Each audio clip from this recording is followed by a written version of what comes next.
This week here at CTI Enterprise and Applications, we talk a lot about the business side of wireless, obviously, but there's also an interesting intersection between policy and wireless, and here to talk about that is Bartlett Cleland, who is the Policy Counsel for the Institute for Policy Innovation. And Bartlett, great to have you here. Thanks for having me. Good to see you, a longtime friend of the industry in some respects, and we'll get into that a little bit later. Let's talk about IPI, for those who are watching, just a brief overview of what you do. Sure.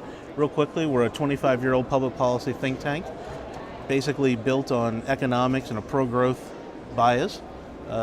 We believe that smaller government leads to greater opportunities, but where there is need for government, it should be a delicate, light touch. And that's pretty much our foundation, particularly in the telecommunications area.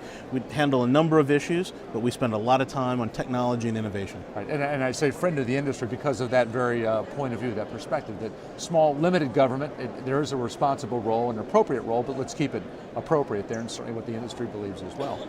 And you also have an association with mywireless.org, which is the grassroots organization founded by the industry, but a consumer-driven organization trying to communicate on issues such as taxes. That's right. And I know that is a sometimes sore subject with you.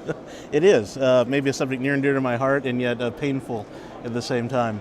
Yeah, particularly in this industry, taxes are, I don't know how best to say it, but out of control. And how do I decide they're out of control? Well, it's actually pretty easy.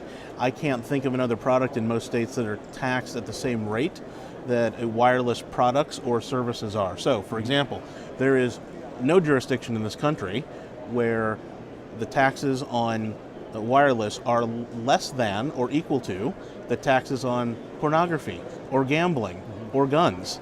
It's pretty crazy. In most cases, the taxes are even higher than on tobacco. So depending on your political point of view and what you think that it should be taxed high to get rid of it, telecommunications somehow is taxed at an even higher level. And so communicating about that and about that egregious imbalance is something that IPI spends a lot of time on. Absolutely. Testifying in the States, writing papers, on Capitol Hill in DC, talking to legislators, doing what we can to demonstrate to people that this is the wrong way to go. Not to say that taxes aren't appropriate in some cases for some things.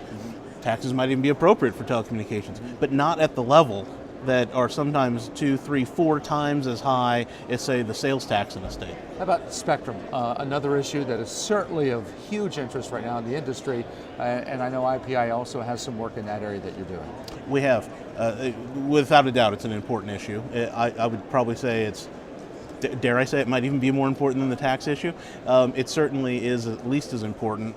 Why? Tax is a very contemporary issue. It's hurting things now. It depresses adoption. Spectrum, without finding a solution to gain more spectrum, will depress those same opportunities in the future, both from the investment, from the consumer, what the consumer will have.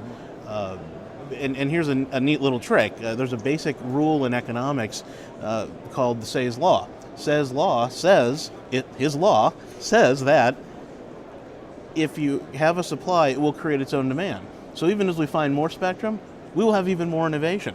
So that's really exciting. Anything you can think of today is tip of the iceberg under this economic law. It also means that we need not just an immediate plan for spectrum, we need a long-term view of how to continue to gain more and more spectrum as time goes on. Well, that's certainly a priority in Washington these days with the association, and we appreciate your work as well on the industry's behalf and really on your philosophical behalf as well, because again, you're talking about issues that really do matter to you and resonate certainly within your base. So thanks for that work, and thank you for joining us. Thank you.